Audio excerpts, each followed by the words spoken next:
Okay, although I'm sure everybody is well aware who we have today, positive, but I'd still like to say a few words to Rupert. Welcome, Rupert, and I'd like just to introduce you with a couple of sentences.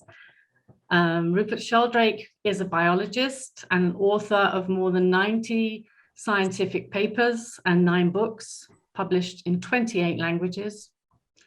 He's best known for his hypotheses of morphic resonance. Among other positions, Rupert worked at Cambridge University in developmental biology as a fellow of Clare College. From 2005 to 2010, he was the director of the Perrott-Warwick Project for research on unexplained human and animal abilities, funded by Trinity College in Cambridge. He was among the top 100 global thought leaders in 2013, as ranked by the Duttweiler Institute in Zurich, Switzerland's leading think tank. So personally, your research to morphic resonance and unexplained human and animal abilities is the basis of my own explanations when I work with clients in constellations or teach constellation work. And I was quite moved when I read on your website your latest paper that was published this April, The Hill Effect as a Test for Morphic Resonance, with a statement I read, "We're entangled in quantum systems. Systems that we are part of, systems that we're part of remain linked, even when we are miles apart." A phenomenon that Einstein described as spooky action at a distance. So I'm really very much looking forward to our discussion today and our discussion with all of you. And before I move on, I'd like to introduce my esteemed colleague, Thomas Gehlert, who's also, in my opinion, an expert on quantum field and constellation work. And I pass over to you, Thomas. Okay, thank you, Katrina. Yes, my name is Thomas Gehlert, and I started my academic career as a graduate engineer in material science and business administration. Further trainings in Gestalt therapy, system theory, and system counseling finally lead me to the constellation work in 1999, with a lot of questions about this method, you can imagine. And 2 years ago, in January 2020, I conclude more than 10 years of research on the mechanism of action of intuition and systemic constellations with a publication of my dissertation in economics. And economics, because there was a possibility of very interdisciplinary research. In the most other research areas, it's not possible. Your research, Mr. Sheldrake, was one of the central impulses for this step. And of course, also found its way into the work. And that is why I'm very pleased that we can welcome you here today for an exchange. I'm especially curious about your experiences and thoughts on the topic of constellation and, of course, to further develop our understanding of the foundations of this method and equal phenomena to gather with you. And that leads me to the probably further entrance. You have dealt with fundamental phenomena of nature. However, you also have contact with constellation work. Perhaps you could start by telling us a little about your background and how it related to our topic today. Well, I started out in my scientific career working on developmental biology. And one of the concepts that I became very interested in was the idea of morphogenetic fields, a concept first put forward in the 1920s by Paul Weiss in Vienna and Alexander Gurvich in Leningrad. And the idea of morphogenetic fields was that the different parts of developing organisms, plants, animals, or in Gurvich's case, fungi, he was primarily talking about the growth of mushrooms, that the coordination of the different cells and tissues within the developing system seems to have a top-down holistic organizing principle, which they called a field. And the reason they used the field concept is because fields are intrinsically holistic. fields were not recognized in science until the 1840s, when Michael Faraday first introduced this concept into physics in relation to electrical and magnetic fields. And he called fields regions of influence in space. They connect together in a magnetic field. Magnetically polarized objects are linked together through the field and interrelated through the field. In an electrostatic field, all electrically charged objects are interrelated through the field. And for Gervich and for Weiss, and for many subsequent biologists, the idea was there's another kind of field which links together the developing parts of an organism, interrelating them and coordinating them. At the same time, in the 1920s, within psychology, there was a development of the Gestalt concept in psychology, which is again trying to look at holistic, interconnected patterns, as opposed to reductionistic biology or psychology, which tries to explain the whole in terms of the interaction of parts. So it's a top-down way of looking at things. And the reason I was interested is because I started off, my PhD thesis was on the production of the hormone auxin. Indole acetic acid is chemical name. It's the main plant hormone. And I discovered it was made by dying cells. When cells die, they break down and give off this hormone. I also found out later how it was transported around plants in a direction from shoot tips towards root tips, a polar auxin transport system that goes in one direction only. These were at the very leading edge of developmental biology at the time in the 1970s. And we'd got further working on plants than anyone had with animals.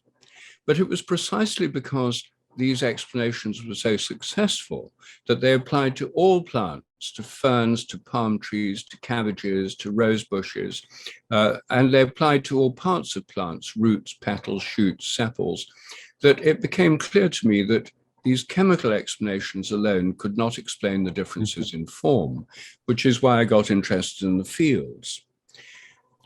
I then realized the fields had to be inherited, and they couldn't be inherited through genes, which primarily specify the sequence of amino acids in proteins. Genes are about the inheritance of protein structure, not the inheritance of form or instinct. And so I later realized that if they were inherited directly by a transmission across time, a kind of memory, which I came to call morphic resonance, then many mysterious phenomena in biology would make very good sense. It would mean that each species has a kind of collective memory of form and of behavior, that these fields don't need to be inherited through genes, are not inherited through genes. I predicted in the 1980s that the attempt to sequence genomes would result in a great deficit of genetic explanation. It's now called the missing heritability problem. It turns out genes only explain about 10% of human heredity for characteristics like height or proneness to disease, like breast cancer. And so this grew during my time in Cambridge when I first thought of this. And then later, when I was working in India, I worked in an international agricultural research institute, literally in fields. And I went on thinking about these ideas. When I first thought of it at Cambridge, it was clear I'd have to spend a long time thinking about it before I published it, because it was going to be controversial and I needed to think it through. So I first thought of it in 1973. I first published my book about this, A New Science of Life, in 1981. So I spent 8 years thinking about it and developing these ideas. And then I developed them further in my second book, The Presence of the Past. And I realized that these, the principles of morphic resonance should apply to memory, including human memory, that memories don't depend on storage of material traces in brains, but rather on resonance from our own past. And the reason we have our own memories rather than other people's is because we're more similar to ourselves in the past. All organisms are primarily influenced by self-resonance from their own past. And these principles should also apply to social groups like termite mounds or bee or ant or wasp societies. In the social insects, we have very complex social structures, and genes alone can't possibly account for the architecture of a termite mound or the behavior of bees in bee colonies. So I got interested in morphic fields of social groups, primarily through thinking of animals. Then I got interested in flocks of birds, when the whole flock can turn in the same direction without bumping into each other. Schools of fish, herds of cattle, packs of wolves, and then human societies. And I realized that morphic resonance could play an enormous role in the inheritance of social structure and cultural inheritance in human societies. And these are subjects I discuss in my book, The Presence of the Past. Well, I've done a lot of research on the intercommunication between members of social fields. One manifestation of this is telepathy. If members of the social field are linked together, even when they move far apart, those links remain. They remain connected with each other, and a change in one could affect the other. And that is what we call telepathy. Telepathy means distant feeling, tele, distant, pathy, feeling. And I got interested in this because I thought it must be a normal feature of social groups. So I studied it first in animals.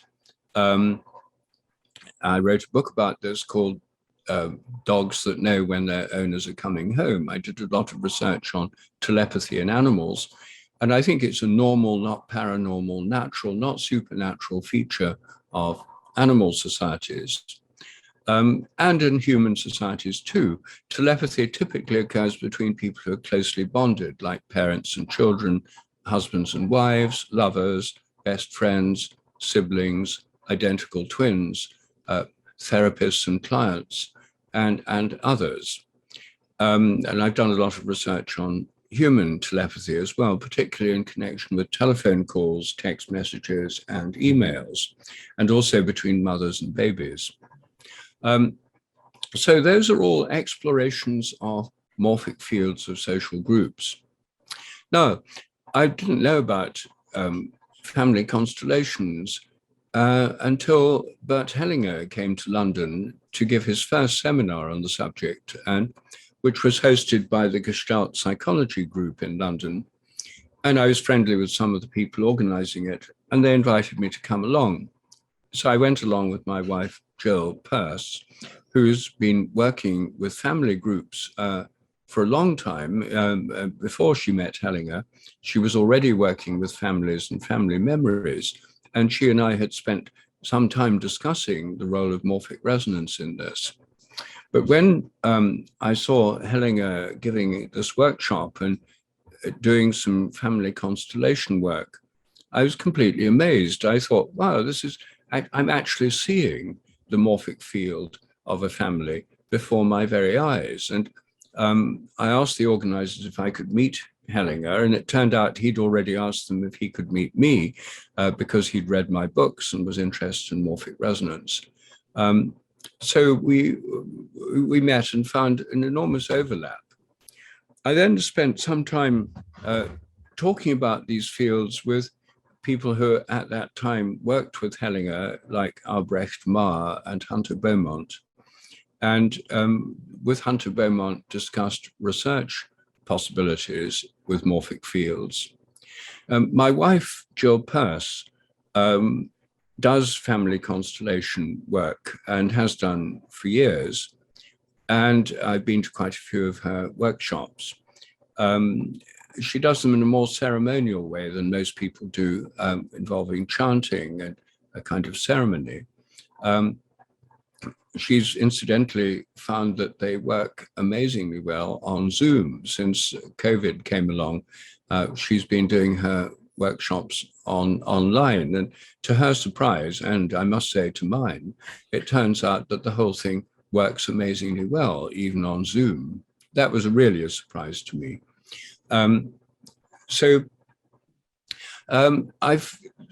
been interested in the general area of constellations, been to them. I have them going on in my own home through my wife gives her workshops in a large room we have in our own house here in London. But so far, my experience of these has been primarily limited to family constellations. And my thinking about them was largely being shaped by that. So organizational constellations are really an area I haven't personally explored very much, and I'm hoping I'll learn something about it through our discussions today. Anyway, that's how I got interested and why I think morphic fields provide an important way of looking at these constellations. Let me just explain why I think that is. First, the morphic field is a field of a social group. It's a way members of social groups or parts of social organizations or complex systems are interrelated with each other. Fields are about interrelationship and interconnection.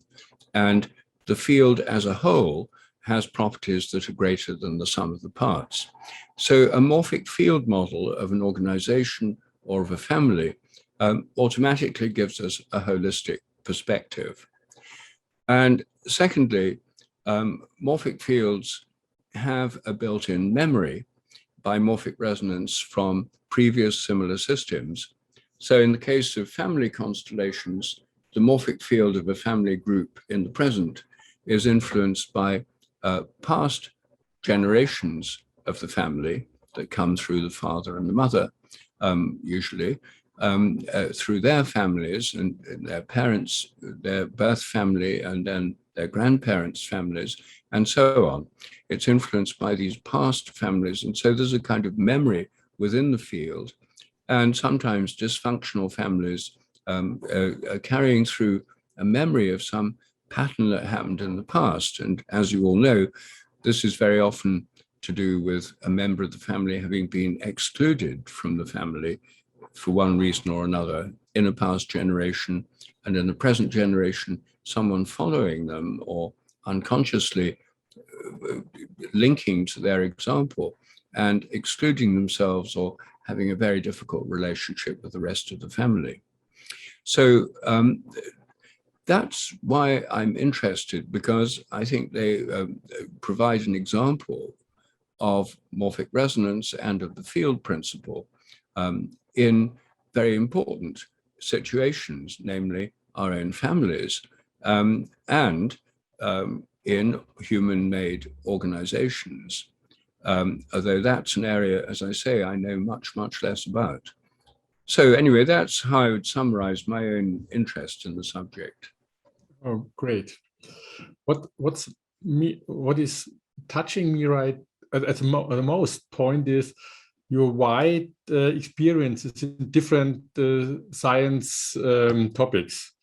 And I heard also that for you, the same patterns, the same phenomena coming up. And in what I'm always interested in is why the common science have some problems to look there as one point. And on the other hand, what do you think that where the closest connection to common understandings could be when you talk about field phenomena?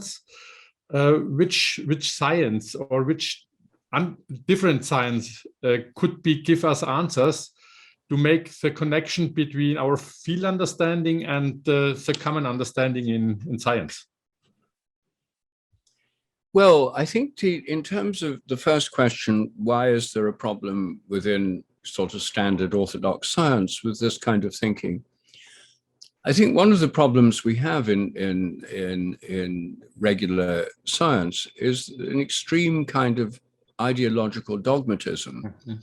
In the 19th century, the sciences were more or less taken over by philosophical materialists. And this was a very deliberate takeover of the sciences.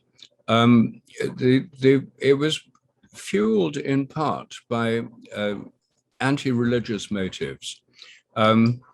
People like Thomas Henry Huxley here in Britain, who was a founder of this kind of secular, rather aggressive scientific materialism, was extremely anti-clerical and hated churches and the power of churches, and he disliked the fact that here in Britain in the 19th century, a lot of science was actually done by priests.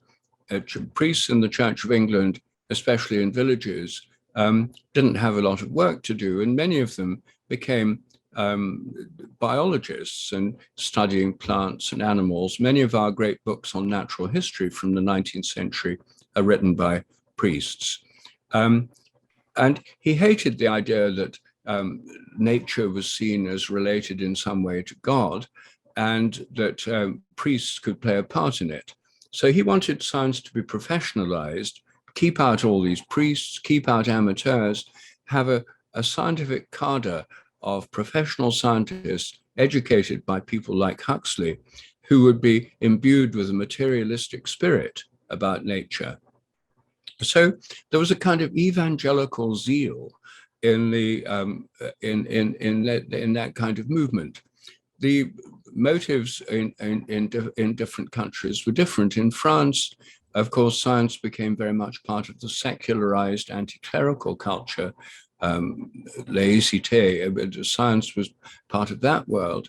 I don't know so much about the cultural history of Germany in the 19th century, which was, of course, much more varied, because before unification, there were many different approaches. But basically, the culture of science became linked to this ideological materialism. And this, in the late 19th century, involved a struggle against vitalism in biology. The vitalists were biologists who thought that living organisms are alive. And the mechanists, the materialists, thought that they're not alive, they're machines, they're inanimate machines with no soul, no spirit, nothing but the laws of nature and of thermodynamics. And there was a tremendous war between vitalists and mechanists, and the mechanists won. And since around the 1920s, have been in completely dominant position within biology. Most biology textbooks still start with a ritual denunciation of vitalism, which they describe as having been consigned to the dustbin of history. This hard-nosed mechanistic materialism, the mind is nothing but the brain, inheritance is nothing but chemical genes, and these genes are selfish, paradoxically. How can a chemical be selfish? And the universe has no purpose, matter is unconscious, there's no meaning, etc. In all this. And certainly God doesn't exist, and spirits and things like telepathy are completely illusory. They're just superstitious beliefs that shall be swept aside by the march of science and progress. Well, this is the kind of ideology which became dominant within the sciences in Europe and was then exported to the rest of the world as part of the package deal of science. And it means that many contemporary scientists who've been brought up in this tradition, most of them don't believe it very deeply, but they know that that's the official view, which means that telepathy and things like telepathy are taboo. Morphic resonance is regarded as a heresy because it goes against the dogma that nature is governed by fixed laws that were all there right from the beginning at the moment of the Big Bang. And the people within this ideological materialist frame of thinking see themselves as fighting for science and reason against what Freud called the black mud of superstition that threatens to engulf civilization and overwhelm reason. And a recent example of this is Steven Pinker, whose book Rationality came out a few weeks ago. And in it, he denounces telepathy as scientifically impossible irrational.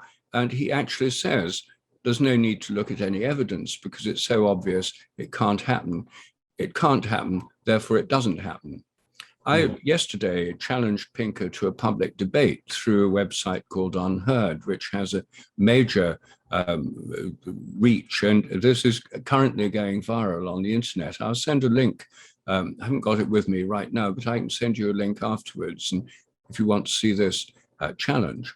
Anyway, the result of all this is that within official science, there are a few dogmatic materialists and atheists. They're usually dogmatic atheists as well.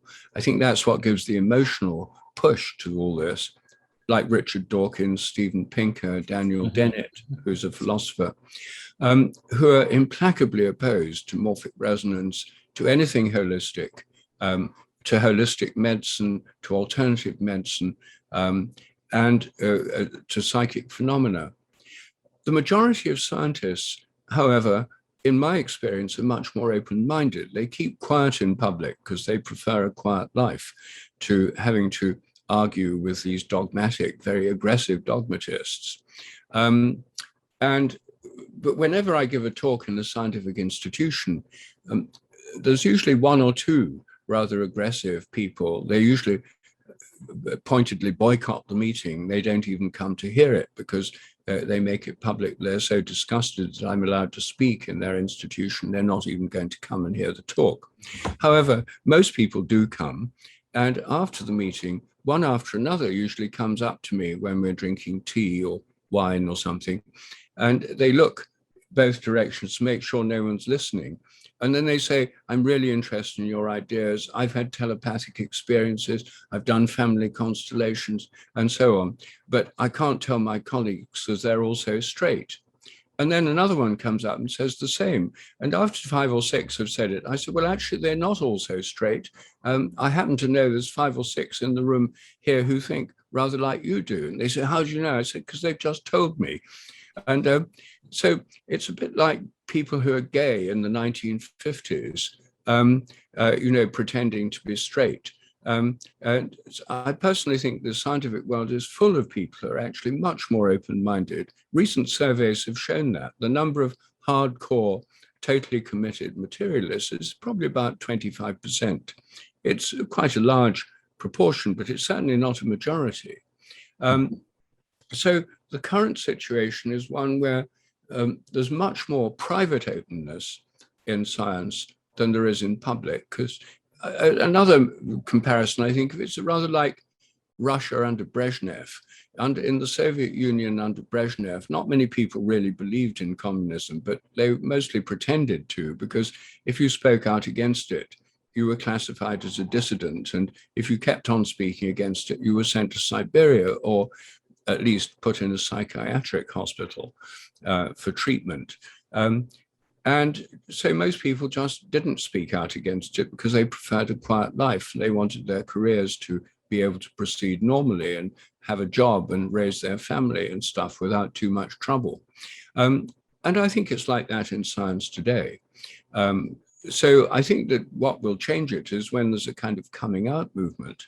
And one thing that might help that is the fact that the majority of scientists today do not come from European or North American backgrounds. They're Chinese, they're Indian, Indonesian, Brazilian, etc. And having worked in India, I know that among my Indian scientific colleagues, there were practically no hardcore committed materialists. Almost all of them have other worldviews. Hindus believe in reincarnation and karma, and Muslims believe in God's providential will operating at all times and in all places, and so on. Their private and religious beliefs are completely at variance with materialist science, but at work, they know they have to pretend to believe in it. So I think if you look at a global survey of scientists, the number of committed materialists would be actually quite a small minority, but that doesn't affect the fact that they still control grant-giving committees, appointment boards in universities, leading scientific journals, the peer review process, etc., etc. So anyway, that's just really saying that there are these problems, but they're not they sometimes seem insuperable, but my feeling is they're not, and that there's an opening up happening in science all the time. The old arrogance is dissipating. The old dogmas are getting harder to defend. In my book, The Science Delusion, in America, it's called Science Set Free. In Germany, it's called Der Wissenschaftswahn. I go through the 10 predominant dogmas of materialism and show how actually in the light of science itself, they're no longer sustainable. They were assumptions in the first place. They've hardened into dogmas and they're holding science back. Well, that's the first question. Now, the second part of the question, I've slightly forgotten it. I wrote it down, but I can't read my own writing. It was about what do you think? Which science explanations today was the closest to the field interpretation? Well, fields themselves. You see, within physics, most of physics is in the business of explaining the visible in terms of the invisible, if you think about it. 19th century physics was based on the idea of hard, enduring little bits of stuff, atoms, a bit like tiny billiard balls. But quantum physics has dissolved solid matter. There's no longer any enduring stuff. There are processes, wave-like processes. Even an electron is a wave-like process, a vibration in an electron field, which is one of the quantum matter fields. The whole universe is held together in the universal gravitational field.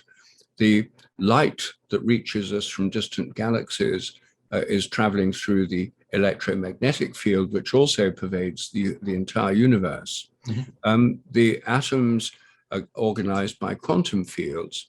But because physics deals with the very small and the very large, and sometimes with intermediate things like lasers, it doesn't deal with biology. So physicists haven't considered fields in biology. That's not their field. It's in a different department in the university. And they can't trespass on biology because biologists wouldn't want physicists coming in trying to take over their subject. And physicists, biologists on the whole, don't feel that they can talk about fields because fields come under physics. And so when I proposed, or when others proposed morphogenetic fields, there's a general outrage among some physicists who say, who are you to suggest there's another kind of field physicists don't know about? You're only a biologist, we deal with fields. And yet they don't know anything about biology, most physicists, and they certainly know nothing about psychology, and they have very little to contribute to the understanding of consciousness. And of course, as you all know, the biggest problem in philosophy of mind is that there's the so-called hard problem, that a materialist theory of mind simply can't explain the mind. It just says it doesn't do anything. It doesn't even exist for some philosophers. All that matters is the physical and chemical changes inside brains. So this kind of dogmatic materialism is also why they reject morphic resonance and psychic phenomena, because the mind is nothing but the activity of the brain inside heads. Therefore, thoughts and intentions can't possibly influence people at a distance, as in telepathy. It's impossible. Therefore, the evidence must all be rejected or denied. And the morphic resonance can't happen because it doesn't fit into their view of the universe. Mm-hmm. So really, the field explanation is something physicists already have. We already have field explanations in biology, morphogenetic fields, but many biologists would say, well, it's only as if they're fields. They can't be real fields because otherwise physicists would have told us about them. I think they are real fields. I think there are things that physicists haven't told us about. And it's possible that one could extend quantum theory, which already has fields, but usually at the microscopic level. Quantum non-locality and coherence happens on a macroscopic level in lasers and masers, and in Bose-Einstein condensates in these peculiar states of matter at very low temperatures. But whether or not it's best to think of morphic fields as an extension of quantum fields, or whether it's best to think of quantum fields as a microscopic version of morphic fields, is an open question. And I myself am not very keen on trying to explain everything in terms of quantum theory, because it's the theory of the very small. Quantum of action is by definition the smallest possible unit of change. So very often when people say we need a quantum leap in human thought, I think if they thought through the metaphor a little bit more, basically what they're saying is we needed the smallest possible change in human thought. A quantum jump is the quantum of action, is the smallest possible unit of change. So I think quantum theory has been extended metaphorically far beyond physics, because there's a gap in scientific explanation for holistic interconnectedness, which quantum theory has at the microscopic level.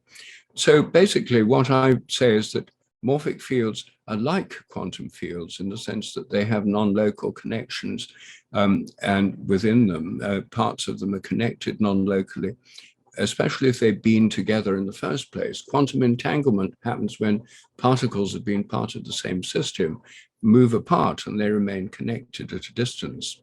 But that rapidly undergoes decoherence in normal thermal conditions. It's being used in quantum computing now. It certainly happens, but to make it work at a distance, you have to have very careful insulation from random thermal noise and so on. In the real world that we live in, the macroscopic world, it's questionable whether quantum coherence works for very long over very large distances. If it did, you wouldn't need such very complicated systems in quantum computers to stop it undergoing decoherence. So I think we're in a position where we really don't know exactly the best way to proceed. And some physicists are friendly to morphic resonance. David Bohm, the quantum physicist, was very interested in it and thought it fitted with his ideas of the implicate order in quantum theory. But his ideas in quantum theory, even though he was an eminent quantum physicist, didn't go down well with his colleagues, who wanted something much more restricted. And famously, Robert Oppenheimer had held a meeting in the United States, and I think in the 1960s, when Bohm's theories became troubling because they went against the consensus. And in a recent film about Bohm called Infinite Potential, some of you may have seen it, Oppenheimer said to his colleagues, we've got to get together, we've got to refute Bohm, and if we can't refute him, we must ignore him. So they just ignored him, they couldn't refute him. And he was forced into exile, first in Brazil, then in London, then in Israel, then in London. And other physicists have also put forward more comprehensive interpretations. For example, Bernard Carr, who's a British physicist, takes the 10-dimensional theory of M theory or superstring theory, the 11-dimensional M theory, which are the dominant theoretical structures in contemporary quantum physics, and says, well, if we look at all these extra dimensions that they contain, then these dimensions could easily provide space for morphic resonance, for consciousness, for minds, for interconnectedness, for higher levels of fields. So he's put forward quite sophisticated arguments fitting these into all these extra dimensions of theoretical physics. But most of the aggressive materialists that one comes across know nothing about advanced theoretical physics. Most of their worldview is kind of 19th century materialism.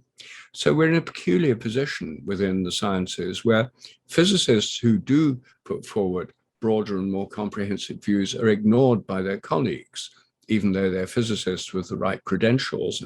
Bernard Carr's a professor at London University.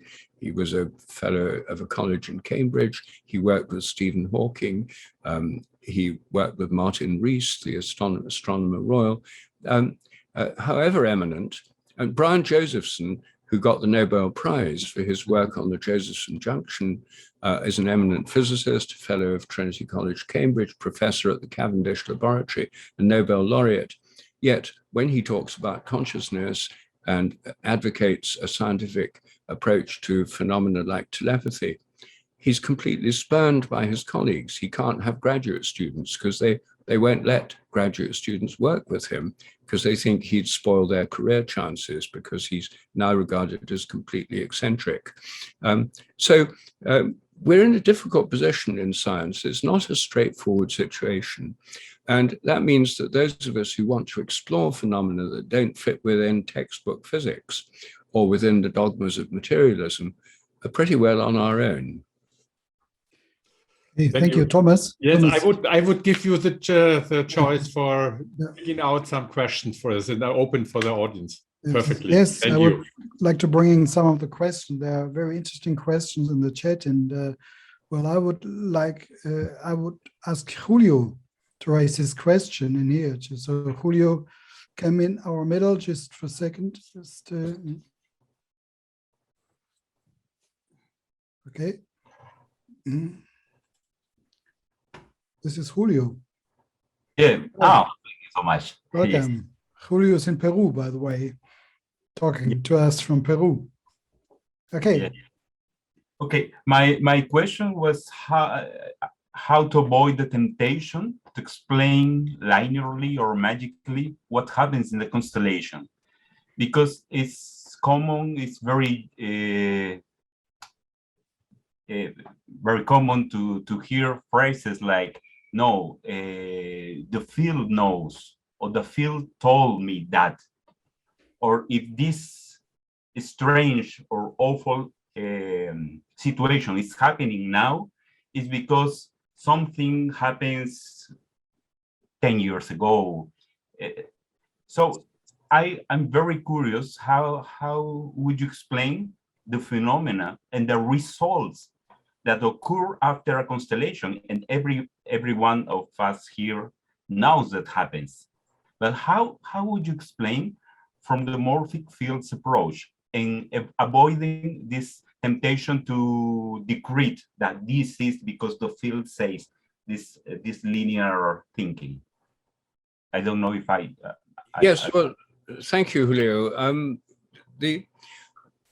Well, first of all, the field is what connects the parts of a system and organizes them. And insofar as representatives can represent a part in that system, and insofar as they're linked to the field, then they're able to voice feelings or aspects of the whole field, of that holistic pattern. Now, exactly how they do this, I just don't know. I mean, for me, it's a mystery. Whenever I go to a constellation and I see people speaking in a way that's appropriate for the situation they're in, and they seem to know things that they couldn't have known normally, I just find it amazing. And I've been a representative myself on various occasions when I've found myself saying things that are certainly not coming from me. So I think this is one of the great mysteries of it, and I don't think anyone knows exactly how it happens. I mean, if I were running a constellations institute, I'd actually do experimental research on this, and not many people have done experimental research. For example, when I discussed this with Hunter Beaumont when he was working with Bert Hellinger, I suggested that there were several kinds of experiment that could be done. I mean, the simplest thing of all would be just to keep a record of what happens to people after the constellation. None of them at that time were keeping systematic records of what happened. It was mostly anecdotal, the follow-up stuff. One of the common kinds of anecdote was where members of a family who'd been if someone from a family had undergone a process in the constellation, after they got home, various members of the family who they hadn't spoken to for years would ring them up or email them or get in contact. Something had changed in the whole family field that these people were responding to. My first suggestion was simply to document these occurrences systematically and have, a database of these examples. That might have been done now. Then I think in terms of the representatives and their ability to pick things up, in the way constellations are usually done, they usually hear something of the background. For example, in family constellations, the person whose family is being constellated usually says something about the family history, the relations between the different people. And then, of course, they arrange them geographically, spatially, in a way that reflects their understanding of the field. So the representative already has all this information. I think I'd do experiments where I'd have representatives who've been outside the room when it's all set up and put them in that position, bring them in, put them in that position so they have no information at all, and see how effective they are at picking things up. If they say things that are, and these could be filmed and recorded, if they start knowing things they couldn't normally have known, then there would have to be an explanation either in terms of picking up the information from the field itself or picking it up telepathically from the constellator or the person whose family field is being constellated or from other representatives. And these would all be possibilities that could be teased apart experimentally. Most people who are doing constellation therapy are much more interested in the results, naturally, since they're practical therapists, rather than trying to work out the details of exactly how it works. But I think there's been, to my knowledge, maybe your organization has done research I don't know about, and Thomas has written an entire book on how constellations work and how representatives gain this information. He probably knows much more than me about this. But I think there's plenty of scope for research to find out more. I don't think anyone really understands very clearly what's going on. And yet most people who've worked with constellations are convinced that something really interesting is happening. Okay, thank you. There's another question, Philip. Mm-hmm. Thank you. First of all, a big thank for your work. We can imagine that it hasn't been an easy journey always. And I will just read my question because it took me a while to formulate it. When 20 people meet in the same room to do constellation work, what activates the field of the client and keeps the fields of the other people, so-called, out of the room? How would you know as a constellator you're working in the field of the client and not in the field of somebody else? It makes me think about an option in PowerPoint in which you can push something to the fore or push something to the back. So any idea how this works and what could be helpful for us constellators in distinguishing in what field we are working? That's a really good question. Well, first of all, morphic resonance is based on a selective resonance. It's a selective process. Like in front of me right now, in front of you, there are countless invisible radio waves from mobile telephones, from TV and radio transmissions, and so on. Everywhere in the world is full of these nowadays. And yet I'm tuned into you and not to anyone else in this Zoom call. And if I turn on the radio and get onto a particular program like BBC Three, then I'm tuned into that program, not to others. So there's a tuning. It seems to be the essence of morphic resonance, as it is in electromagnetic radio type phenomena. Now, I assume that when constellators are working on a particular person's problem or an organization's problem, they tune into that field rather than others by talking about it, by focusing on it, by telling the story of it. Without all that, I suppose if it was, it might easily be a kind of confusion of competing issues of 20 people in the room, each with their own problems or things they want to investigate. So something brings the constellator would normally bring one of these into focus, and then people would tune into that, just like you tune into a radio station and you're not hearing all the others. So I suppose that another analogy would be invocations. You know, when you pray, I pray. I mean, some of you may pray, some may not. But if you are saying a prayer, then the prayer always begins with an invocation. You know, Our Father who art in heaven, Hail Mary, full of grace, or invoking a saint or an angel, or Shiva or Tara or Allah. You know, prayers start with an invocation.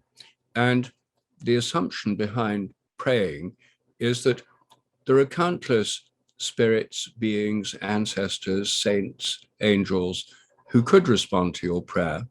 But you tune into a particular one in any given prayer by invoking them at the beginning. And that invocation process is a key first step, because that, as it were, tunes you in. It's like pressing the come forward button, or pressing the button for radio 3 on the car radio set. And you get radio 3 and you don't get radio 4 and radio 1 and radio 2 and so on. So I would say there must be some kind of invocation process, which is normally carried out by, at least implicitly, by the constellator. It might be more effective to have an explicit invocation process, like we are now invoking the field of the so-and-so family, or this particular organization, or the BBC, or British Rail, or whatever. So it might make it even more effective to make the invocation more formalized. But that's, again, an empirical question. You know, when we don't know something, which we don't in many of these areas, the most scientific way forward is actually to do experiments and change the variables, doing fields with and without invocations, or doing fields with only a rather hazy introduction to what's going on, and seeing if there is interference from all the other issues that people are carrying with them in the room. So my approach would be empirical, but most people working with fields don't want to have their workshops disrupted by seemingly unnecessary experiments. They're there to solve problems and get on with the job. So, but perhaps if there is ever funding, sufficient funding for research in this area, and for people to do PhDs on it with empirical PhDs, where they can actually get enough volunteers to do these different forms, we might actually be able to learn more. Another way, of course, is by comparing notes, by asking different constellators what really works for them, and finding out, just by interviews or by people just submitting their own stories, and seeing what works, what common ground there is among people's actual experience. That's probably the first step. In my own research, I always start with people's experience of telepathy, dogs that know when their owners are coming home, etc., by collecting their stories. I have databases with more than 12,000 case histories on them. And then when you read through these case histories, there's a kind of natural history emerges from looking at all these cases. You see the general outlines of the phenomenon as it's happening. That would probably be my first research strategy, and it would be the easiest because it doesn't involve people disrupting their constellation to do experiments. Okay, Thank you very much. I invited Andrea to ask a question. Thank you, Georg, and of course, thank you, Rupert. I feel quite humbled to be part of the conversation, and you would be most welcome to disrupt any of my constellations for research anytime. We'll see about the funding. Well, my question today is, Bert Hellinger brought to us something that he named the family conscience, that in the constellation world organizes what we call entanglements. And my question is, from your perspective with the morphic resonance, how would you see a relationship between the family conscience and the morphic resonance. Or maybe it's the same, I'm not sure. Well, that's a really interesting question, Andrea, because for me, one of the most interesting aspects of Hellinger's work is his idea about conscience. And, I've read some of his books on conscience, and it's a major theme in Hellinger. And he shows how different social groups have a different conscience. When we feel shame or guilt, it's in relation to others and in relation to what others may know, or and when we feel, as he puts it, innocent, is when we're in a good relationship with the group. We feel at ease with the group. We don't owe anything to the group. They don't owe anything to us, or if they do, it's not a big problem. We're at ease. Whereas if we've done something that betrays the group or upsets the group or something, then we feel shame, we feel separated from the group, and we feel a kind of pressure. Now, these feelings, which are prompted by conscience, just in ordinary speech, we talk about conscience, people who have a conscience about doing something right or wrong, are, I think, the way in which the group field influences us. It's how it actually affects our feelings and our responses. That's how we experience it. Now, as Hellinger points out, different groups have a different conscience. If you're a thief and you're working with a group of thieves, then you have to work with them to steal things. That's what the group does. And if you're not stealing things well enough, you feel bad. You're letting down your colleagues. So it's nothing to do with higher morality. It's to do with the norms of the group and what's expected of you in the group. And then when the same thief goes home and looking after family members and children and stuff, then another field comes into play, the family field, which includes looking after children and feeding them and protecting them and so on. A different set of conscience and morality. And most of us move through different social groups in different parts of our lives, and each of which has a different kind of conscience. So I think that the experience of conscience, where you feel a bad conscience, where you've done something that goes against the group, where other people are going to disapprove, even if they don't know about it, even if it's something you've done in secret, they don't know about, you still feel this bad conscience because of the potential disapproval. It goes against the field of that group. And I think it's the pressure, as it were, the pressure of that field, which creates these feelings within us. And I think Hellinger's explanation of it is the best I've seen, because it helps to account for the fact there are different consciences in different social groups, that these social consciences in different groups are not necessarily related at all to general principles of morality.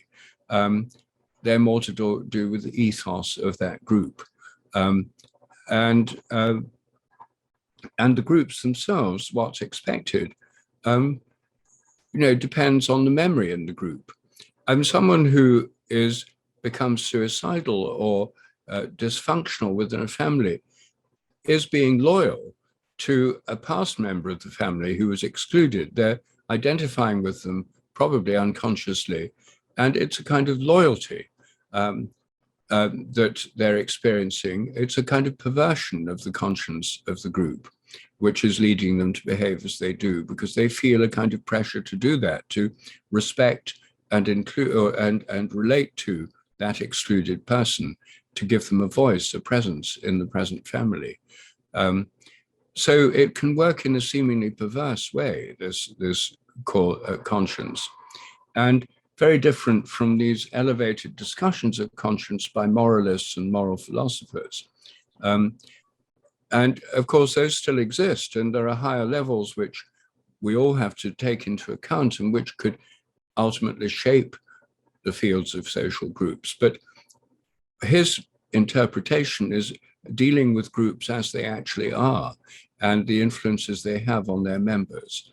And as I say, I think it's one of his most interesting contributions to this whole subject. Okay. Thank you, Andrea, for that question. And Maike, you're welcome to give a question. Thank you. My question is about, can you tell something more about the boundaries of a field? So are there any boundaries? And how do you find these boundaries if they do exist? And the other question, which is maybe related to that, is can a field be open or closed? So sometimes people say, well, we cannot go into this, the field is closed, or the system is not allowing us to go into it. So these were my questions. Okay. Well, fields do have boundaries. I mean, when Faraday first put forward the idea of fields, he used the ordinary English word field.